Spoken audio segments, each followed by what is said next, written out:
There is a conversation I never had, and I am 84 years old, and not a single day has passed in the last 2 decades where some part of me hasn't reached back for it. My name is Walter. I am 84 years old, and the thing I want to tell you today is not about death or illness or any of the dramatic losses people expect an old man to carry. It is about something quieter than that. A door I stood in front of for 30 years and never walked through. And what happened to me because of it. I had a friend named Daniel. We met when we were both 26 years old, working at the same small firm in the city, sharing an office so narrow that when we both leaned back in our chairs at the same time, we would knock into each other and laugh about it. We were young and broke and completely certain that we were on the edge of something important. That feeling, that particular kind of young man confidence, mixed with just enough uncertainty to keep you humble, that is one of the things I miss most about that time in my life. Not the youth itself, but the feeling that everything was still ahead. Daniel and I became the kind of friends that happen only once or twice in a life, if you are fortunate. We did not need to explain ourselves to each other. We understood the shorthand of each other's silences. We argued about everything and agreed about the things that mattered. For about 8 years, from our mid-20s into our early 30s, he was the person I spoke to most honestly in the world. More honestly than I spoke to my wife, I am sorry to say. More honestly than I spoke to myself on most days. Then something happened. Not a fight. Not a betrayal. Nothing you could point to and say, there, that is where it broke. What happened was simply that life moved forward the way life does without asking your permission. Daniel married a woman who lived 3 hours away. They moved. I had 2 children by then, and my wife and I had just bought our first house, and the demands of those years, the mortgages and the school runs and the particular exhaustion of building a life from nothing, all of it quietly swallowed the time we used to have. We called less, then we called occasionally. Then we called on birthdays, and sometimes not even then. I want to be careful here because I do not want to make this sound like a tragedy that crept up on us without warning. The truth is more uncomfortable than that. The truth is that I saw it happening. I felt the distance growing the way you can feel a room getting colder before you can see your own breath. I noticed it.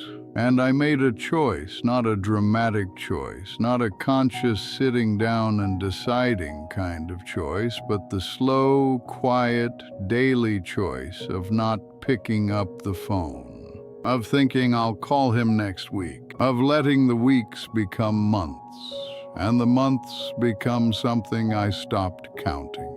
There was a reason for that, and this is the part I have spent 20 years trying to be honest with myself about. Around the time Daniel and I were drifting, I was going through something privately. My marriage had hit a period, I suppose all long marriages have them, where my wife and I were not exactly unhappy, but we were not exactly present with each other either. We were functioning. We were parents and partners in the practical sense, but the intimacy between us had thinned in a way that frightened me more than I ever admitted to anyone. I did not know how to talk about it. I had never been taught to talk about those kinds of things.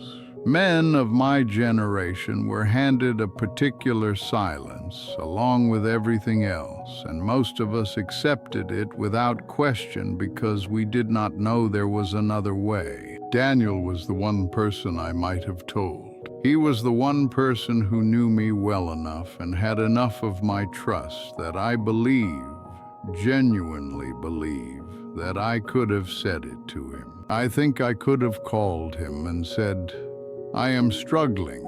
I am frightened. Something is wrong in my house, and I do not know how to fix it, and I need to say it out loud to someone who will not panic." I think he would have listened.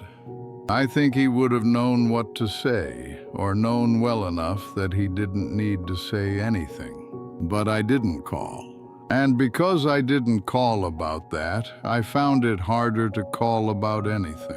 Because when you hold something back from a friendship, when you choose to present only the version of yourself that is managing, you start to feel like the friendship itself is built on a kind of half-truth. And that feeling made the silence easier to maintain. It gave me permission, in a way, to let it go.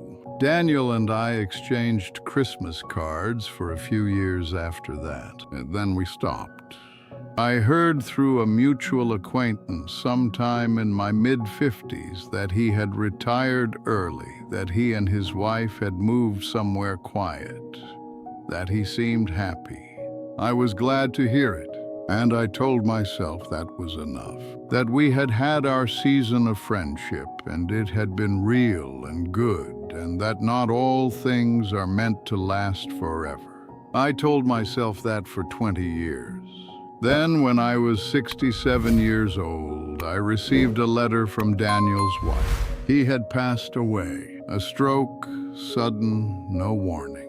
He had been gone for 3 weeks before she found my address. She wrote that he had spoken of me warmly over the years, that I had been important to him. She wanted me to know. I sat with that letter for a long time. I am not sure how long. I remember my wife coming to find me because dinner had been on the table for some time and I hadn't moved. I remember not being able to explain to her right away why I was sitting in the chair the way I was, because the grief I felt was not simple. It was not the clean grief of losing someone you are close to. It was something more tangled than that. It was the grief of realizing that the door I had been telling myself was still there, still available, still something I could walk through whenever I finally decided the time was right. That door had been closed for 3 weeks already. That it had actually been closing for 30 years, and I had simply refused to watch it happen.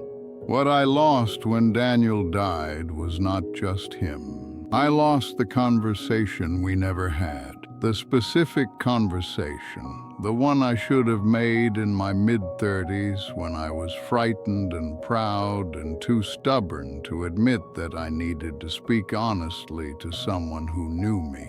I lost the version of myself that might have existed if I had made that call. Because I believe, and this is the thing I have sat with the longest, I believe that saying that hard thing out loud to a person who would have heard it would have changed something in me. It would have cracked something open that I instead spent years cementing shut. My marriage recovered eventually. My wife and I found our way back to each other. We have been together 51 years now, and I would not trade the life we've built for anything. But there is a particular kind of openness, a willingness to say the thing that is actually true rather than the thing that is easier, that I have struggled with my entire life. And I have often wondered how different I might have been if I had practiced it once early on with someone safe. If I had let Daniel hear me when I was frightened. If I had trusted the friendship enough to bring my whole self into it instead of only the parts I wasn't ashamed of.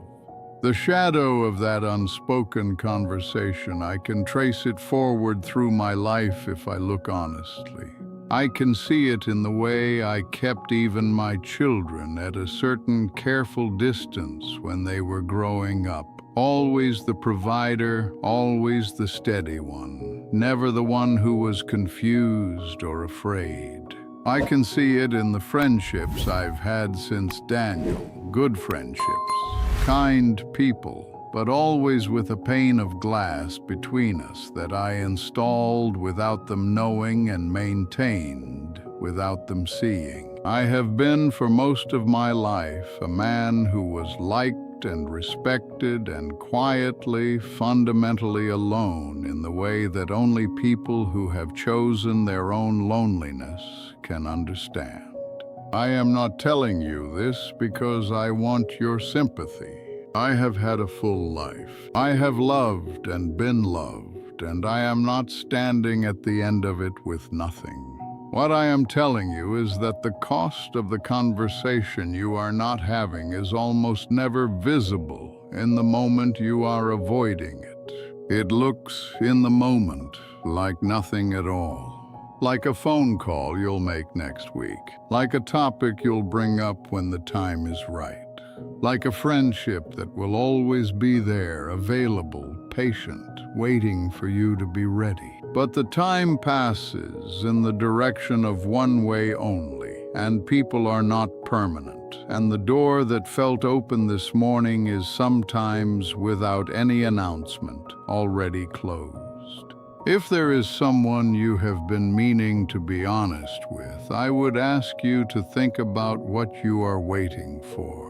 Not because life is short, everyone says that, and it stops meaning anything after a while. But because the conversation you are putting off is not just about them. It is about who you become when you finally allow yourself to be fully known by another person. And that, in my experience, is not something you want to have missed. My name is Walter. I am 84 years old, and I still pick up the phone sometimes in the quiet part of the afternoon before I remember.